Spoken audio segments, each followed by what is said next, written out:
Good afternoon. Late last night after 7, we received communications from the Office of Labor Relations. They sent us an offer to settle the mandate, to apply for the mandate. It was something we've been waiting for since October 20th, something we've been asking for. We want to negotiate the implementation of the mandate. Now, this offer was made to Municipal Labor Commission, a part of a group we're a part of for all the employees of New York City. A lot of the provisions didn't apply to us. Some of them we had to add in that were not germane to our uniformed services. So we made a counteroffer today. The UFA, the UFOA got together and we made a counteroffer.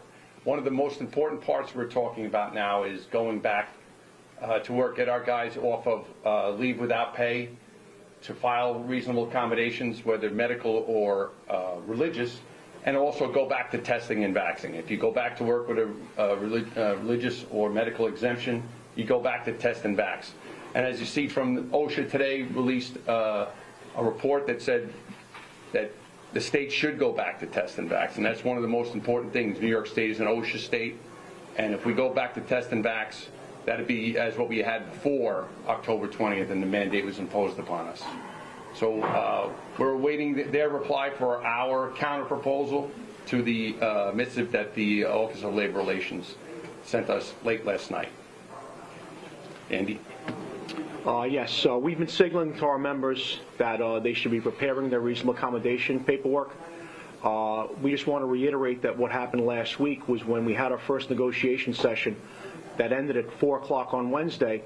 The reasonable accommodation paperwork had to be in by 5 o'clock. It was absolutely impossible for us to message our members instructions and have them be able to comply with this deadline. So we are asking our members to prepare this paperwork, get it in, and we understand that they will come back to work if we accept this deal. We are not accepting this deal, but we do think that the deadlines the OLR has imposed is something that they should follow for some coverage. Should we accept the deal at some time in the future, we think they should get that information in. So I just think it's important to note that what's been going on in the firehouses for the last for probably week is a lot of people doing a lot of runs, and the firefighters out there really holding the coverage of the city together in very hard times with the staffing shortage that's out there due to all the members on leave without pay. The members in the field are working an ungodly amount of hours. It probably hasn't been seen since Hurricane Sandy or 9/11.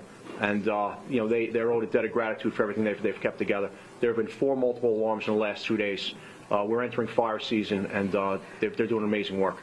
So just to be clear, you all want to go back to the test and vax thing, and what we saw from like DC 37 and all the other unions that have agreed to it is, yeah, they're going to get insurance until June of 2022, which is good.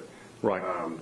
There's going to be religious and medical accommodation, but there's going to be a system set up. But on the big question about the mandate, he ain't budgeting. Well, we're hoping that based on what's come out of OSHA today in the federal government, that it is an acceptable standard. We're hoping that we could come to a resolution on this. We just have some members, we still have a large number of members that haven't come around to the fact that what you understand is that the mayor is not giving in, and we're still pushing for that.